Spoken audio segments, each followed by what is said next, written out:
I was standing on the balcony of my Maravilla villa, my villa, when the phone rang. My father's voice came through with the same familiar mix of authority and disappointment. Your golden sister's family is moving in. Don't like it? Leave. Just like that. After 9 years of being treated like the family's leftover child, I was dismissed again. I held the phone, quietly running my thumb along the edge of my wine glass. I didn't argue. I didn't defend myself. I simply said, "All right." He took my calm as defeat.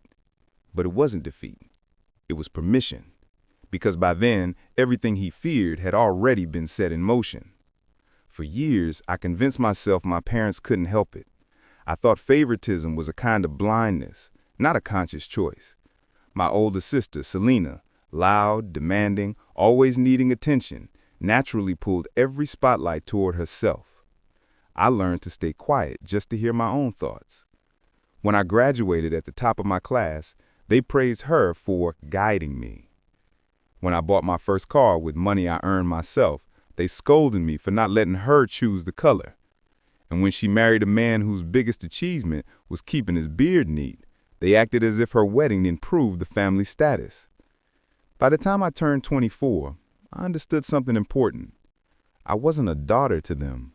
I was the structure holding everything else up. They only remembered I existed when they needed support. So, I worked quietly, obsessively, until the day I bought a villa by the sea. My place, my peace. They never visited or congratulated me. They didn't even ask how I managed it. But when Selena's debts grew and her husband's business collapsed, suddenly the daughter who'd been ignored for a decade became useful again. My parents claimed they just needed a temporary place to stay. But during a forced visit to my father, I found documents in his briefcase that told the real story. They weren't planning to stay in the villa.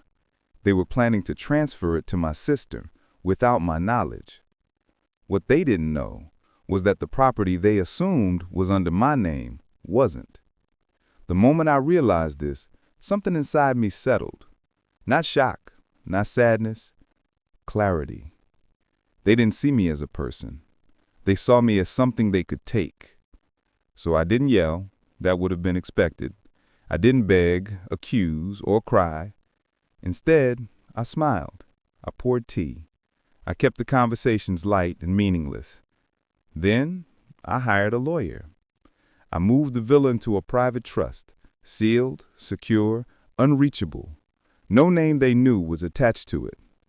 I installed cameras.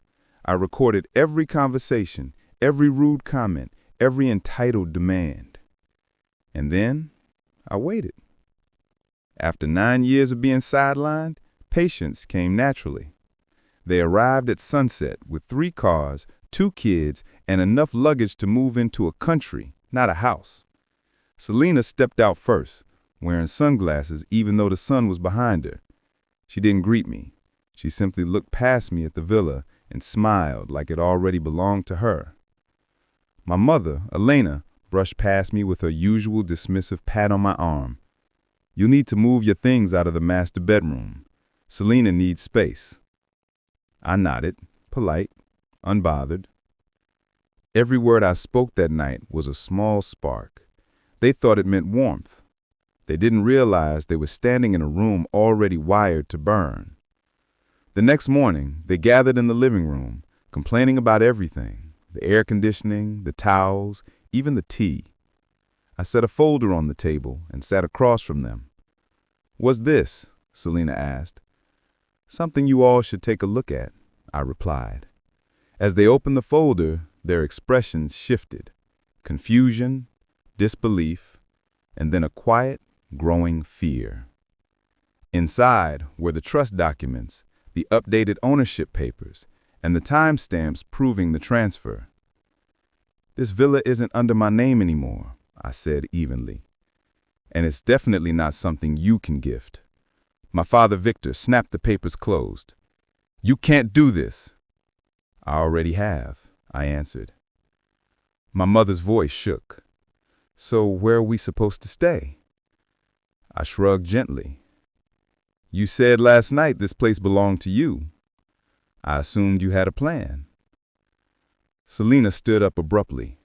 Are you throwing us out? No, I said, leaning forward. I'm reminding you that you were never invited in. Their silence was the most peaceful sound I'd heard in years. They left within an hour.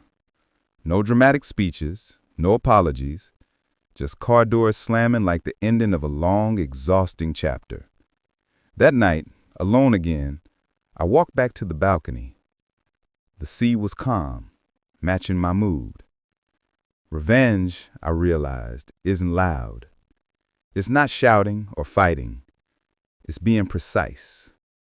It's stepping back and letting people face the consequences they built for themselves. I didn't win by arguing.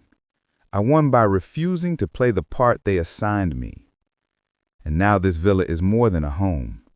It's a reminder that being pushed aside only hurts until you learn you were never meant to stand with people who refuse to see your worth.